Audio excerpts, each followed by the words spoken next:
Boom!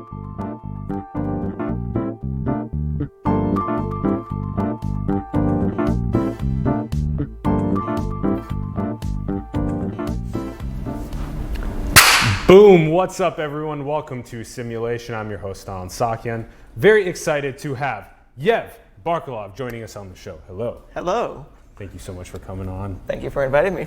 Very pumped for this. For those who don't know Yev's background, he's an 18-year-old hacker who recently graduated from Lowell High School in San Francisco and committed to Rochester Institute of Technology, RIT, for computer science. In 2018, he organized San Francisco's first high school hackathon and has since been working at software startups in the Bay Area, including Repl.it as well as LaunchDarkly, where he currently works. And you can find the links in the bio. That's yev.bar, as well as his Facebook and LinkedIn profiles. All right, Yev, let's start things off with one of our favorite questions to ask our guests. What are your thoughts on the direction of our world? I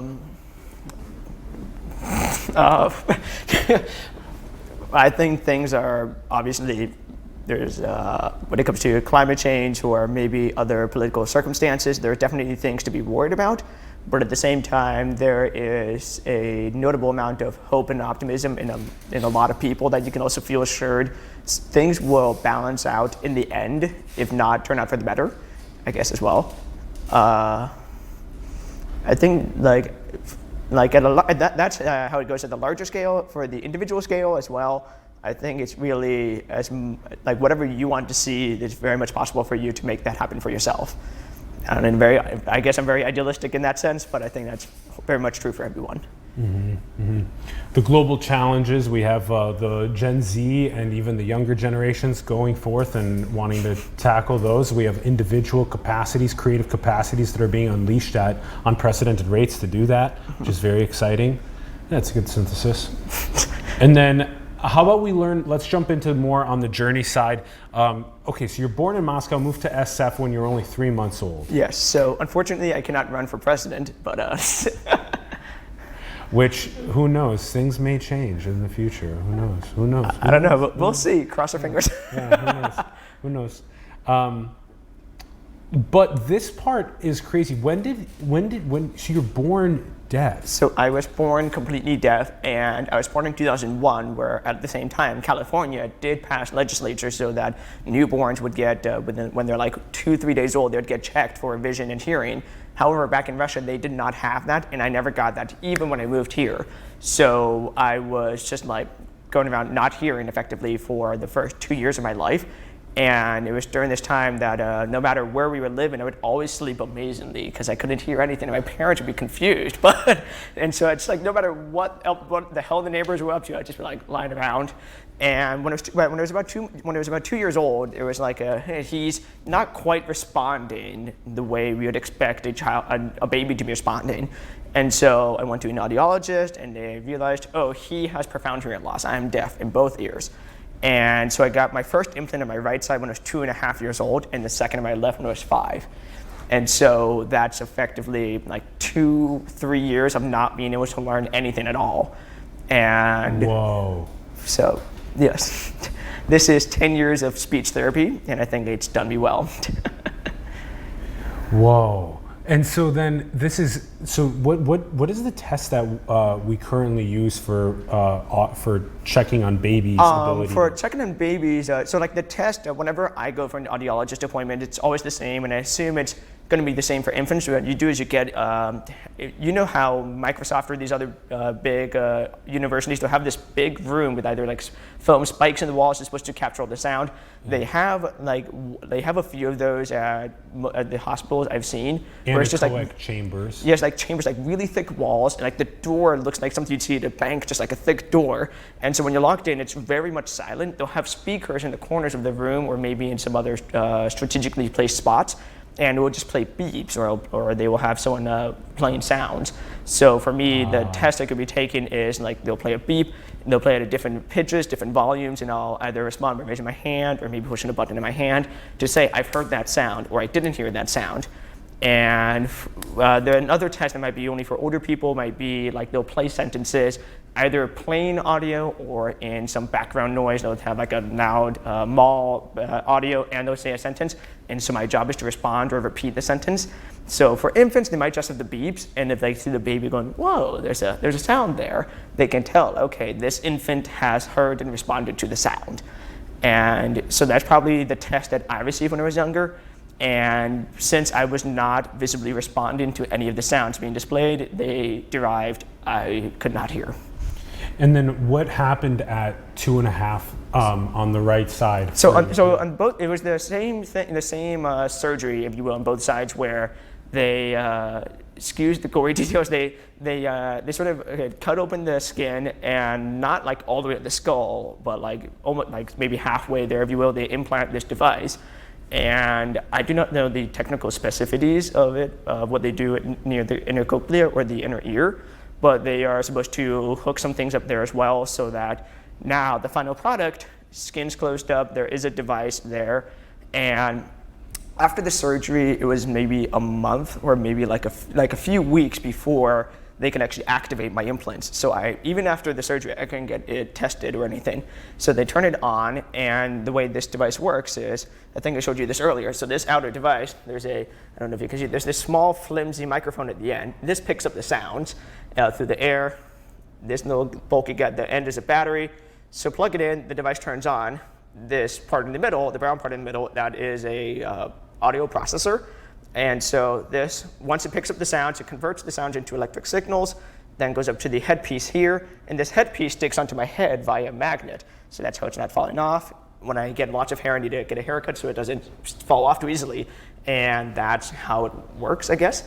And that's what I got on both sides. And it's like 2-3 weeks before activation on both sides, if I remember correctly. And it was a 4 or 5 hour surgery for one side, which is pretty remarkable because my youngest sibling, she's 3, and she's also deaf like me. And for her, she got both her devices in 3-4 hours, like the same time it would take for me to get one, and it's activated 1-2 weeks after, which is like half the time for me. And so you can see already there's a progression of technology. It took 15 years, but there was a progression of technology there. And so it's definitely showing how much earlier and earlier we can help people that are either under certain circumstances or whatever else may be seen. And so with me, I guess there might be a different developmental story where for my youngest sibling, she will probably be, she was unable to hear for like the first 5-6 months of her life before getting her implants, whereas I went almost 3 years. And so there might be a different story of her being able to almost live as a normal functioning human, whereas with me, there was lots of speech therapy, there was lots of extracurricular studying and other activities for me to do. And so there's definitely that as well. You've done an excellent job. Like, you were speaking extremely well today, extremely well. And for someone to actually have went through 2 years of time, without actually receiving auditory input, and then to be able to have science and technology do something like that, to that receiver piece right by your ear, the audio processing, and then being able to convert that into signal into you to be able to understand what's happening. I mean, wow, that's like beautiful that we have that. Like, I mean, it's also kind of funny as well when, especially here in the Valley. Thanks for bringing this there up. There we are. So here in the Valley, you might see a lot of people that are like either futurists, transhumanists, and they're all like starting to put maybe small chips in their hands. And I'm already, I got a full auditory, I got one of my 5 quintessential senses been replaced by technology. So I feed them all now. And that is, you're a cyborg, yeah. Yes. What's the deal with your sister also being deaf? How does that happen? Is this genetic or what? It's definitely a genetic thing. But neither mom or dad or their parents? Neither my parents right above me genetically have a hearing condition. However, I believe there was maybe grandparents or great-grandparents who did have some hearing impairment later in their life. So it's probably a recessive gene, most likely. And so there's me, 2 siblings in the middle who are both of which they're normal hearing, but they both wear glasses like me. And now the youngest one, she's deaf like me, and she also wears glasses. So she's like this little mini me, like Dr. Evil with a mini me. Like that's my mini me. Yeah. And then, when you're growing up, when did you start programming? So with me, because I was deaf for 2-3 years, I needed to catch up to my age group somehow. And the way that went is that I would be getting lots of workbooks. I'd go to school and then I'd come home and I'd just continue studying. I'd be getting all these workbooks, working on these problems or whatever else. And with that, my parents found that I had a bit of an aptitude for mathematics. And my dad, who is an engineer, he's like, okay, this is before tech really took off in San Francisco. There are some startups and there's some bit of a community here. We should teach him computer science. It will work several years down the road when he's looking for a job. It's also a very safe career path as well. And so I started tinkering around when I was maybe 7-8 years old. Nothing terribly substantial, maybe what you'd see in a first intro to programming course today in a high school course. And so Scratch, maybe some click and drag blocks. Nothing that will impress most people other than myself. If you would say I made something in the middle of a game. Yeah. And but things became a bit more proficient, if you will, towards middle school when I was taking some online courses with C, Java, some actual programming languages, something that could actually be applied in industry. Not that it was industry ready at the time, but something a bit more relevant, if you will, to the modern age. Mm-hmm. And then in high school, that's when things really took off with going to hackathons and other tech-related events. And you started in high school going into hackathons. Yes, it was my freshman. I know this is maybe on the roster, but I'll just go ahead now. My first year of high school, I went to my very first hackathon. It was Hacking EDU. We have these images to pull up as we go, yeah. So this is me just in the fall when I was a sponsor at a hackathon giving a talk. But in my freshman year of high school, it was Hacking EDU. That event was 1,500 plus people or so. Yeah. And for me, going into that, the most I could say about programming was okay, I have some ideas, some concepts of recursion, functions. And because I was reading maybe a C textbook, that's as much as I could see, okay, I know everything there's to know. Websites, apps, those are just black magic. And then when I go to the event, the hackathon, and the way it goes, a hackathon is like an impromptu science fair where over 24, 36 hours, you make something and you present it to judges. And when I was there, there was Pebble. It was acquired by Fitbit. So a company has died since my first hackathon, but before it was acquired, you could make Pebble watch apps, and so I made this little janky thing with 90s colors and retro themes and stuff, and so now I could see my coding skills on technology other than a black box in my computer on my wrist, and it's got colors. Now, that just blew me away for one thing, and on top of that, when I look around the whole event space and I see people with websites and applications and robots and all these things, I then saw, wait, this black magic is not a whole world beyond me. It's something that even I can pick up now. And so since then, I've just been going down Google rabbit holes, checking out stuff on Medium, Stack Overflow, whatever else, and just really climbing all this information. And I unfortunately ran into the same loop where every hackathon I will pick up something new, I'll learn a lot, and because there isn't much to show, I'll just scrap everything. So the event never happened effectively. But the thing I always do take away from every event is that I learn a lot from it. Where I learn something new, I add on to my giant hammer that is coding. And so my hammer gets bigger and bigger. And now if I wanted to sit down and make a website, I could swing that hammer, I could make it. If I want to make a mobile application, I could swing my hammer, I could make it. And it's about giving me this capability that's very much within anyone's reach that I wanted to add to my own personal tool belt, to my own tool set. And so that is something I've been continuing since on this everlasting loop. But the thing that came as a result of that is, even as I took over as the president of the coding club at my high school, is that president of coding club at the high school. Nice. Yeah, so that's how I learned about my first hackathon. I found the coding club at my high school, and then once the leaders graduated, I took over. Cool. I was the dictator effectively, and with that, I would always continue going to these hackathons. It would be going on BART, Caltrain. I've even biked. It's like at the start of the SF Chronicle article where I biked from SF to Palo Alto. I stayed up overnight on some Red Bull, then I biked from Palo Alto up to Fremont, And I stayed at that hackathon. I won the first hackathon. My friends didn't come to the second one, so I was just hacking and staying up on Red Bull. Though I did win a video game tournament at the second one, so I won something at both hackathons. And so I biked through all that. I've done everything to go around the Bay Area. But the thing is, every time I come back to my club for a club meeting, I tell them, this hackathon was awesome. Hackathons are amazing. I can make things. There's all these people that are into coding.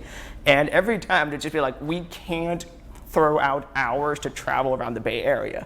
Like, we simply cannot do this. So after waiting 3 years, it's not gonna happen in San Francisco if I keep waiting for it to happen. So I decided, fuck it, I'll make it happen. And so through many months of fun, it was my first time organizing a larger event. So it was a large learning process along the way. And so from that, I organized Hack the Fog. It was San Francisco's first high school hackathon. And we had 75, 100 people show up. We had quite a few sponsors from Facebook and Google. And it was... Those are huge sponsors. Yes. 75 people. Yeah, 75, 100, I believe. 7,500. And these are the next images we have too, are the actual... This was me at Los Altos Hacks. It was March this past year. And so I came as a mentor because I figured I'd be much more... Good, mentoring other Yeah, so I'd be much more able to contribute to the atmosphere of the event as someone helping out other people to code. And so that's why I was a mentor here. That's huge. You took leadership roles, you took mentorship roles when you were young. Yes. Those are huge. Well, I guess for like the leadership and taking charge bit of it, I did martial arts for 10 years. And I took a few year break. I'm getting back to it now. Martial arts for 10 years too. Yes, and so part of that, one of the things I picked up from that experience was sort of being able to take on leadership in a group and being able to help people, lead people, and like teach people what I know, because obviously for every different kind of person, you'll have to share what you know in different forms, whether it's more verbally, more visually, more. Maybe you want to include more physical gestures when displaying content or information. Yeah. And so realizing that everyone's always in a learning mode. Everyone's always learning something new. And I have things that I know, some things that other people might not know. And so constantly being in this sharing and teaching mode as well definitely is very viable. Couple things. Oh, sure. One of the things that I want to mention here is that you bring up this idea that when you see a black box, if you can take incremental steps to learn how the black box works, you can all of a sudden start seeing that you know how to make the websites, you know how to make the apps, you know how to build the robots, you know how to do the things that or even for us, things like editing video. You see really beautiful video up and then you're like, how the hell did they make that? Well, actually after like years of work as well in the space, like you can actually start getting close to that, you know? So these are the very important ideas to get kids tinkering, building, making at young ages, because then they can see themselves in the space. I'm very impressed. These are some of the photos from the Hack the Fog, the first high school hackathon that you organized in SF that you guys play as well. I am slightly concerned about the Red Bull thing that I am. Well, definitely I have racked up quite a caffeine tolerance, so that is admittable. But like comparing to comparing to other engineers I know or other people I know, it's like everyone's got varying degrees of caffeine tolerance. It's like, okay. Your homeostatic capacity is going to change as you get older. You're not going to be able to do things like chug Red Bulls overnight. I am, yes, definitely. With a lot of people I spend time with, they're maybe 5-10 years older than me, and so so there's often a lot of contrast, and you are just you're pulling all these all-nighters. My God, 28-year-olds aren't doing that. No. The last time I pulled an all-nighter, like that's kind of the responses I usually get, so there comes in a powerful moment of wisdom as well, where it's like there are just like definitely these things that I can take advantage and be able to do now that won't be as possible in the future. That's so huge. Yes. Realizing these things, recognizing them, and then being able to enjoy them now. Yes, and build. Yes, with build, the time. do all these crazy things. Slot to time. Before the tools and capabilities that I would need to physically do these things now are going to be gone, I should do them now and be able to enjoy them. And even when I can't do them in the future, I can still spend time like either with the next young hacker, future me, whatever that would look like, then be able to share my experiences, my little tips, like, I don't know, separate your Red Bull so you drink like a can every hour. Don't drink it all now because you'll crash later. Like, I don't know, these small tips, and just like share that, because I have personal experiences and empirical evidence. I can say these things are better or worse. And so I can still continue the flow of information and continue sharing what I have, even when I can't physically do those things. Is there a way to be able to congregate, here you're at your hackathon, you're 75 to 100 people in a short bit of time, you're trying to, that's why you want the time together instead of sleeping, is to be able to hack these things together and have something at the end that you've built, that's very powerful. The funny thing is, this is definitely probably an age thing, but when you're like high school age, you can go for a long time just off of natural energy. Like, I will drink more caffeine than I should in my day, but even with or without caffeine, I could probably go for 24 hours just like hacking or doing whatever else. And so for a lot of these people, I don't think we had caffeine at the event. I really want to say we did not have caffeine at the event. Like, these people were up for the whole thing, like the whole weekend.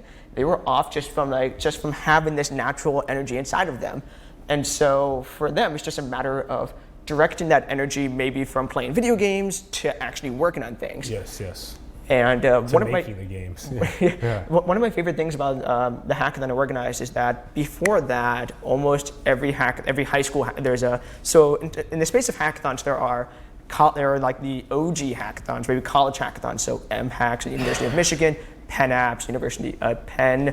There's the Hack the North at University of Toronto, I believe. And so like these large events, like 1,000+ people, and then you have high school hackathons, which in the Bay Area, it's ridiculously a diluted field where you have, like this past year, there's like a high school hackathon every weekend.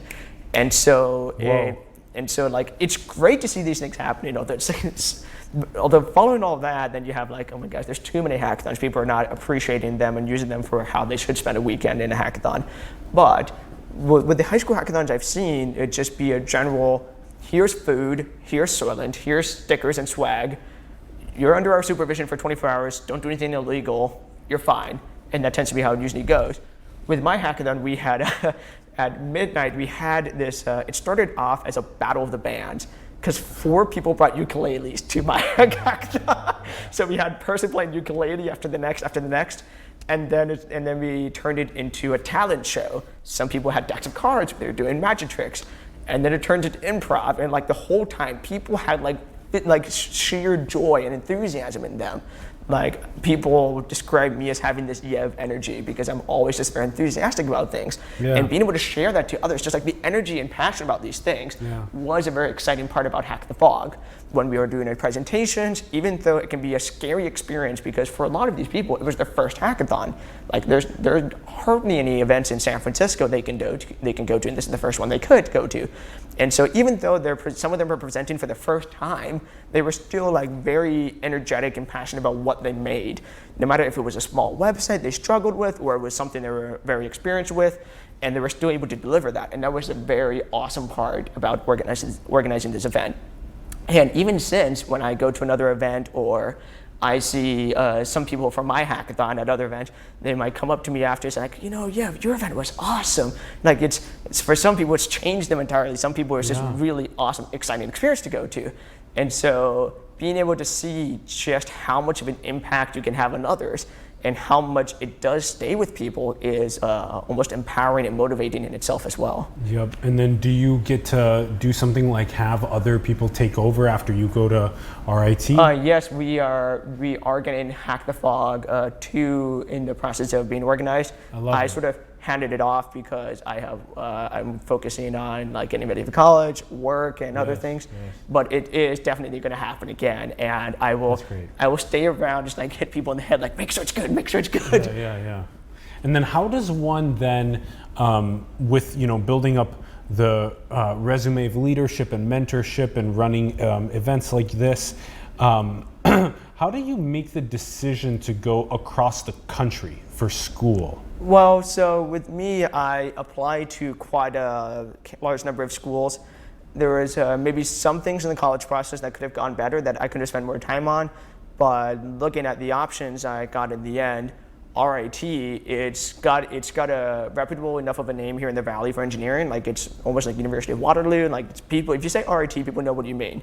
And they have a decent computer science program. And on top of that, the nice thing about RIT is that it has a NTID, National Technical Institute for the Deaf, I think. So because I'm deaf, I get a very reduced tuition, and I got scholarships on top of that. So excellent. Financially, like all 4 years would be the same price as going to another university I got accepted into for 1 year. Yeah. And so that makes a lot of sense. Yes, and so looking at where I am now, where as of today I have like a year of industry experience as an engineer, not working off at Starbucks, like actually sitting down and coding for software companies, and then by the end of the summer we'll be closer to a year and a half. So I'm already in perhaps a primed position to enter the industry. So going to college, and it's more for as a matter of experience and then seeing a new place. Another nice thing about RIT is that it's all the way in upstate New York. So if I want to go to Canada, I can do that. It's near Niagara Falls, there's nice views. And it's a very different environment entirely, where for me as an SF native, there are many things here in San Francisco I either glance over or take for granted that simply do not exist in other places. So going to RIT will, like, even though someone can tell me that rent is ridiculously high, I can get a mansion for the price of a studio here. And like, you can tell me these things, but it's one thing to know something and it's another to understand something. And so that's another thing I'm hoping to get out of going to RIT. Cool. And then how did you decide to not continue working in industry, but go to, Well, I mean, I am hoping that I can continue working in some capacity. I will definitely, it might be remote, it might be doing other projects that still deliver an income. Like, there's nothing stopping me from opening my laptop, and I will probably have plenty of time during the week to do work. So it's a matter of like piecing that through when the time comes. And so once that's set up, I'll have my classes, I'll try to go to hacking related events on campus, and I'll still go to my dorm room, pop open the laptop, and I'll just be working there. And so let's unpack both Repl.it and LaunchDarkly. So what were you doing with them? So Repl.it was a sponsor at Hack the Fog, and so Facebook and Google were too. Yes, you got them to sponsor. Yes, you. That's a big deal. Yeah. And so with Repl.it, so one of the things about Hack the Fog was a matter of like, we had lots of workshops lined up and little activities, so people who were there at the event, they can learn something new, or they have very little coding experience, they can actually learn how to make a website or something by the end of the workshop.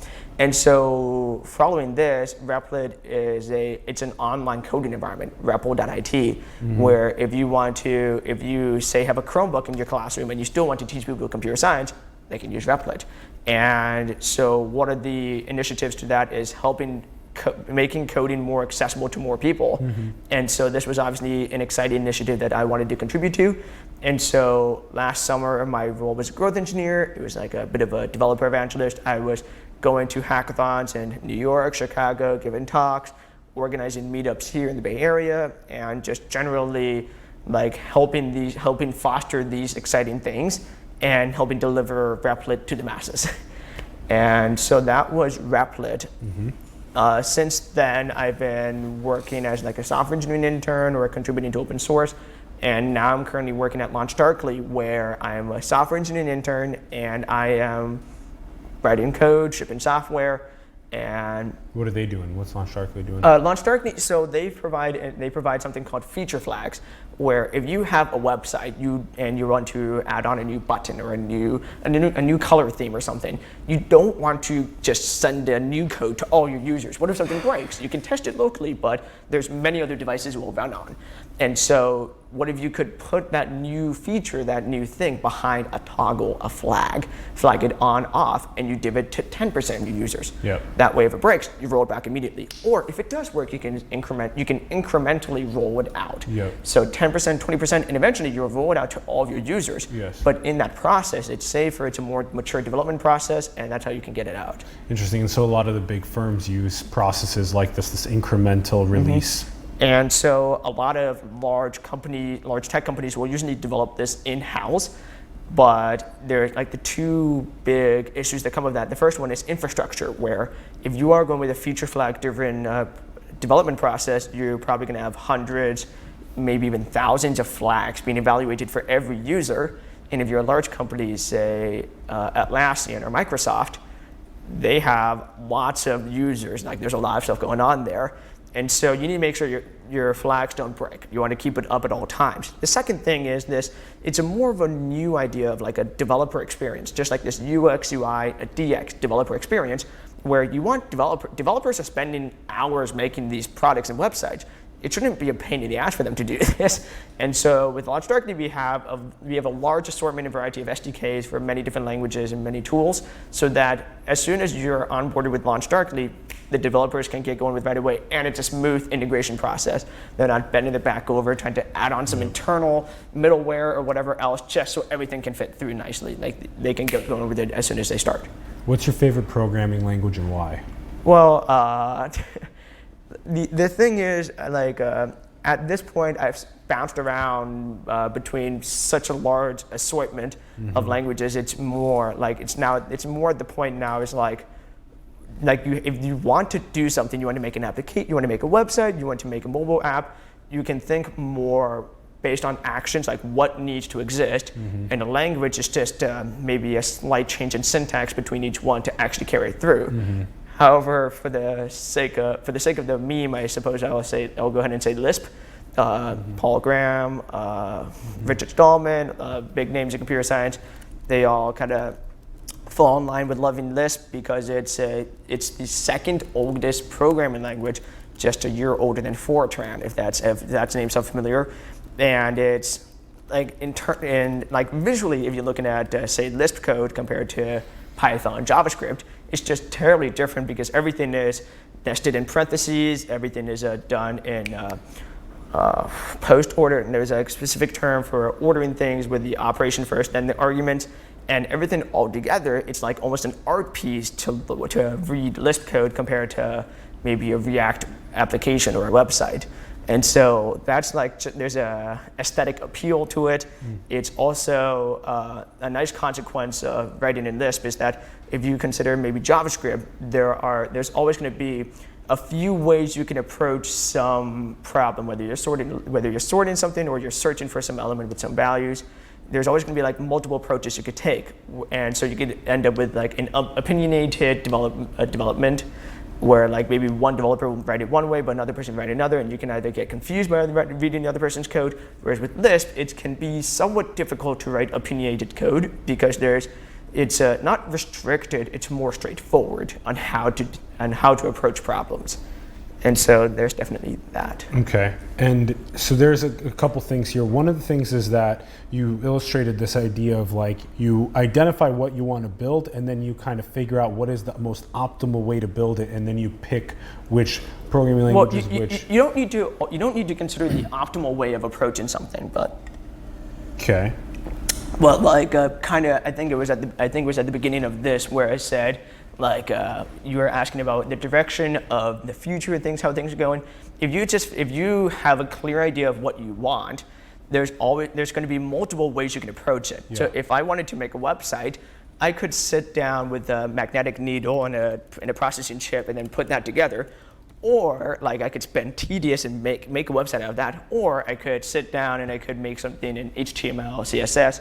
Or I could go make a website in OCaml Reason or WebAssembly or JavaScript. There's many different pathways and simulations, if you will, you can choose for it. Correct, yeah. And so it's a matter of just like as soon as you have that specific end goal, there's going to be all these paths. Some are less complicated, some are more complicated, some are more tedious, less tedious. Well, it's also a matter of how familiar you are with these things. Like if you are a seasoned front-end developer, you might be the route that once was tedious for you, it's just a snap. It's an instant. You're very smooth with it, and so you can easily approach that. And so, with like making an application. You can always break it down into steps. Like think of it as baking.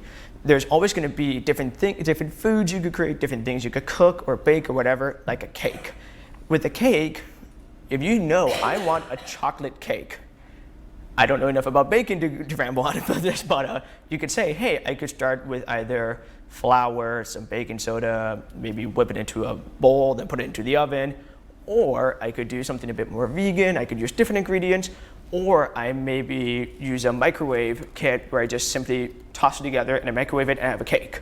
And so there's going to be different options. You have a cake in the end, you have a website in the end, you have an application in the end. It's just that you might have approached it differently, or there might be some routes you're very familiar with, like a very experienced chef might always go with bacon in the oven route because he's very experienced with it. To me, it'd be a pain in the ass, like what the fuck, what temperatures, what is this and that? But to him, it might be a different experience. And the same is with programming, where you might have someone choose one tool, one language, but if they know just like breaking down into steps and the recipe of it, like they know they're gonna need cake material, whether it's flour or something else, they're gonna need frosting, whether it's organic, artificial, they're gonna need these things that you can break down into steps, like make the cake, add frosting, have a server, add on the front end, whatever tools you use there. And so things can be broken down into like tools, ingredients, the outcome of the cake. And so like things can be broken down into atomic parts for someone that's learning how to code. And this is definitely how I would run into things that when I was first going to hackathons, I would see any answer as being the only answer. Like when I learned how to make a website, there's been like, okay, I finally learned. This is the only way there can be. Like this is the only route. When I make a website, this is the only thing I can do. But after going through it many times, I can see now like, wait, I know I can just approach things more conceptually. I want a website. Now I see, oh, there's not one way. There's not one only way. There's all these things in my hands, and actually being able to approach it that way. Yeah, and then and then let's circle into the very beginning, because I'm interested to know what you think here. Ron's 52. I'm 26. You're 18, you hang out with a lot of other young kids. You're already in Gen Z, and there's kids that are being born in 2019, soon kids being born in 2020. What is kind of like the zeitgeist of your generation of Gen Z? Well, I mean, I think I guess like what I've been seeing more and more of recently is how we're all kind of human, so I've been seeing more and more similarities between people in my more accurate age batch and people that are perhaps your age or Ron's age, and so I can probably point out more similarities, like we're all kind of confused in this world that we call life and Earth and everything else.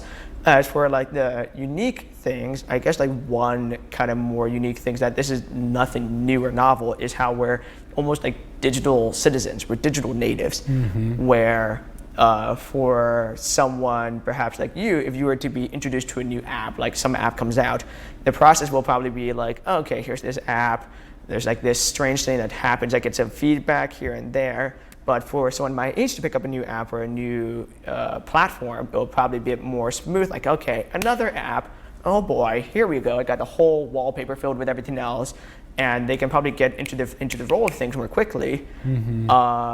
I guess another distinguishing feature is just like being more familiar and approachable to new digital spheres and things as well. Like, did you get his graduation photo in there too? The very last one? Just want to make sure. No, I didn't. Okay, We will. Okay, we will. Okay, cool. You want to do it now? We're not even talking about it. Yeah, let's throw Yo's graduation photo in there. I just want to make sure that we have a suit. So good looking photo of you. So I just want to make sure. Proud of you, and you're on your way. With this, my homeroom started walking out. We were confused when to actually finish the ceremony, so we just started walking out. Then I figured we're not going to do the hat throwing because it's unsafe. There's cardboard and corners and everything. And then they don't do the hat throwing? No, they did. I did not think they would. And so we're almost at the door when I see, okay, that's your hat. So I'm like, fuck. So I just run, take my hat, and I throw it like a frisbee into the auditorium. Yeah. But I was never able to find it, so that's why I'm here without my hat. But continue on where you're going. Your digital tech natives. So yeah, the digital tech natives. If there were a new app or a new thing to roll out, there'd be probably a shorter time to immediately approaching or immediately installing or getting familiar with it for people my age than perhaps your age. Just because the flow of being attached to your phone and getting into these things is a lot smoother. Yeah. I'm sure every generation has this, but there's also a bit of jargon or slang that comes up as well. So it's like a very different, like with writing text or emails. If I'm sending an email to you or Ron, it might be very text-based, like just looking at the ideas, proper grammar and everything. But there's like if you're sending a text to someone a bit younger, you'll probably add in like there'll be improper grammar. You might use different punctuation. Totally. Repeat letters and stuff. Like it's fascinating how like these things that would be considered errors at first, they can add so much more meaning to the way you speak. And it's also shortcuts. They're faster. Yes. Different types of things like that. I agree that's a very good point about the tech adaptation and how quickly. And it's also really cool how adding on this layer with punctuations, letters, or whatever else, and like different jargony terms, it's almost like you can convey spoken speech into the text you write.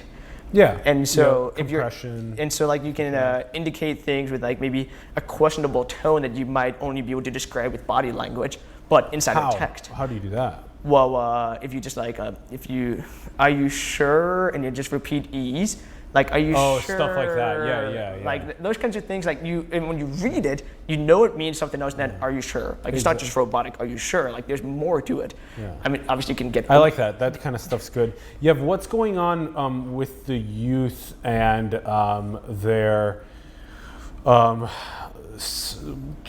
Do you feel like is anxiety a thing with the social media issue and society phone? As in the young people with Gen Z anxiety. Oh, anxiety. Yeah. I think like that's I think there's a general anxiety with everyone. I do think it will come at different degrees or rates for different people. So for people my age, at least like say within my graduating class in high school, there's going to be a different approach and realization for anxiety as people your age. Because for you and Ron, you've already moved out of the house. You are having to work for a living. You can't just leech off your parents anymore. And so for people my age or younger, we're all still living with our parents. Like I still live with my parents because I work here in the Bay Area. And so because of that, like there's maybe some concerns, maybe taxes or other things that don't have so much of an imminent doom lurking over us, if you will. And so maybe in a few years after college, when we're all moved out and we're all in our 20s and we're all in the industry, my generation will see the same anxiety that you do now. And so it's like it's definitely age-based and whatever phase in life people are in. Okay, what are some of the things that the Gen Z is piecing together to tackle some of like the UN Sustainable Development Goals, these types of things? Like, do you feel like there's like a good amount of activism, and what are the ideas that are going on in the younger generation? Well, I think like there's perhaps the same rate of activism within every age group. Okay. It just so happens that with my age group, because we're more digital natives, we can rely on social media to spread things better. Like there's probably, if you were to compare a 5-year age block, like with my group and your group, it's probably the same percentages of people that are actually activists. But because my age block is more familiar with Instagram and Twitter and can spread a meme where they can spread a hashtag at a much more rapid pace than your group can, then you get like Greta, the 16-year-old Swede, I believe, you can get these things spreading faster and being more prominent on the face of the news. Also at the same time, people like saying, oh, they're young, they're ambitious, they're going to change the world for the better. But it's really only a matter of like being people sharing things on social media. I can't say there's any difference in attitude towards issues within my age group and your age group. I think it's like if there's any notable difference, probably that people my age group are more likely to be properly educated, and they're going to be more affirming of science, and like I guess like that typical statement, where people my age group, out of everyone my age, there might be a higher percentage of people recognizing global warming as a problem compared to people your age group, because there might be a difference in education standards between those periods.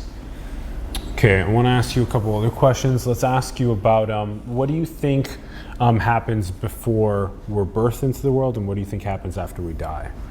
What happens before we're born in the world? I guess it's like us as humans, we're all sort of these not cogs in a giant machine, but we're all like have you ever seen those cute simulations of bacteria bouncing around? Like that's all we really are. And so, Where do you think we come from before even that? Do Well- we come from somewhere? well, a mom and a dad love each other very much, and so, No. One. oh, you mean going before the context of humanity and such? Yeah, do we come from somewhere else into these Earth suits? Consciousness-wise, I think I could probably argue open individualism, that kind of what Andres Gomez Gomez puts about, where we're all kind of part of this, like we all share the same consciousness, if you will. Like arguments for this can be brought up with maybe some cute physics paradoxes and how we're all kind of one, like as in like not one master hive mind, but like we're all kind of fitting together into one global consciousness. And then following us, the story will continue. We just might not know what follows us. Sure. And so, whether that means we are in a simulation, you can now see. Let's ask you that one next. Are we in a simulation? Are we in a simulation? I think it's very much reasonable to think so. I think it's like, I don't think the matter of do we live in a computer simulation is so much of an important question to tackle. I would say yes, just for giggles. I think it's I think the simulation viewpoint of life is a very fun one, because like when you're thinking through your day or you're planning things out, you are running a simulation in your head where you're like kind of putting together different variables, different ideas, and so you are kind of you're making a simulation. So like it would be hubris to think that that simulation in our head is not one we're in. And so but like right now, I'm a memory effectively. It could be me remembering this discussion, or it could be you 50 years down the road remembering this. And that's kind of how things come about. And then what do you think's your most controversial belief? My most controversial belief, oh God. This was brought up at the group house as a question. God, I don't know. I mean, I guess like the only controversial, like playing on the word controversial, would be that the most interesting things come when you're highly opinionated. So like people try to obtain high agreeableness as one of the big five personality traits. I think things are a lot more exciting if you go for low agreeableness. Like there might be a consequence of narcissism from that, but at least you are bringing about more information from that. And so I will either try to push people's buttons or be very strongly opinionated. I might be wrong. The thesis, antithesis, and then the synthesis in between. And so like I might be wrong, I might be arguing a bad point, I might be just being too much of a troll, but at least there's more things revealed from that than if you were to not bring it about at all. Kind of like if you were to just stick with if you were to be high agreeableness and just go with what people bring about, you'll tend to just float along maybe the surface level conversations or such. Like a neat idea I thought of that I think applies really well is it's almost like this Venn diagram when it comes to conversations. Like you imagine like this circle of all the things you know and all the things you can say, and there's a circle of what I know. There's like an overlap in that. Yeah. And we will start any conversation in that overlap. And so that's why for most people, you say, did you go shopping? Everyone goes shopping. There's a nice overlap. There's a nice thing in an overlap. And then if you're both at a tech event, you'll probably talk about technology news or whatever. Yeah. And the conversation progresses as you add in more and more from your circle into that overlap until you both overlap and now you know everything the other person knows. The more opinionated. Yeah, good luck with that. That's hard to. Well, yes, but like that's it's kind of like when economics, the long run. In the long run, we'll both overlap. Okay. We'll both be the same circle, and the more highly opinionated statements you can make, the more surface area on your end you're bringing in, because there's a different disparity between what you have and I have that we can explore a larger breadth of conversation there. I like that. It's a good controversial statement on disagreeableness. I like that one. There's a lot of nuance that can be gotten to if you do that well. And then last question is, what do you think is the most beautiful thing in the world? God, there's so many cheesy answers I could give. I think like the most beautiful thing in the world is kind of everything all together, I suppose. Kind of like because like going back to the idea of simulations and thinking to memories and different pathways, there's a very small infinitesimal chance that we end up where we are now. Like it could very well be that I may have ended up, my consciousness, whatever component of the consciousness ended up in Ron's body instead, or somewhere else. And yet, with all these things tying together, from the, like, even just looking at the scale of the universe, 4 billion, the lifetime of Earth, 4 billion years, and all the things lined up well, all the atoms and particles mashed together in the pristine ways, just so we could get to here right now. Yeah. And so having everything all in this pristine, like, very precisely divided circumstance is probably the most beautiful thing there is. Love it. Love it, yeah. Very well said. It's a beautiful, beautiful pinnacle that we are at right now. And it's only going up. It's only going up further and further. Yes. Yeah. Well, that all depends on how you look at it. Yeah. That's just an opinion. You were talking about that earlier. That's just an opinion you have. That's an optimistic opinion.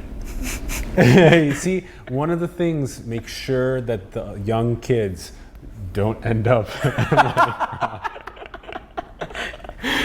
keep the positivity, the optimism, but be realistic about it. I won't go outside. I'll just give a high five to everyone in the street. Just keep the optimism and energy going. We love you. We love you, Ron. Well, last night I had an epiphany of sorts where you can, like, if I believe in a utopian future, I will arrive at a utopian future. And if I don't believe, if I believe in it, we're screwed, like I always say, that's where my life will go. Thought is creation. If we get 8 billion people working in the direction of utopia because we believe in us, there's parallaxes that happen along the way, so we can keep working on the ideas over time. But yeah, that's how we can work together to get there. Yev, thank you, man. This has been super pleasure. Yes, it's been a pleasure for me as well. Good. I'm really glad to hear that. This has been a blast. You're a big inspiration to us. You keep up this good work, okay? You keep up this spirit, this hustle. You've done a great job so far. Yes, keep inspiring other people. And I hope those that were tuning in, we greatly appreciate it. We'd love for you to give your thoughts in the comments below on the episode. Also, get engaging more with young people in your communities. They're inspirational. Get talking to them, get learning from them. And also talk to them, ask them questions about their lives and what's going on with them and the even younger generations, because they're the ones we pass along the control of the earth to. Also, check out the links in the bio below to Yev.bar, his Facebook, his LinkedIn profiles. Also, share the content with more people. Ron, thank you for producing and directing. We greatly appreciate it. And also, do cool things, like design awesome merch and get paid for it. It's the most beautiful thing in the world. Spread these thought-provoking questions. That link's in the bio. Also, our Patreon, our PayPal, our cryptocurrency links are down there. Support the artists and entrepreneurs in your community. Support us if you believe in us. And go and build the future, everyone. Manifest those dreams into the world. Thank you so much for tuning in. We'll see you soon. Peace. Woo!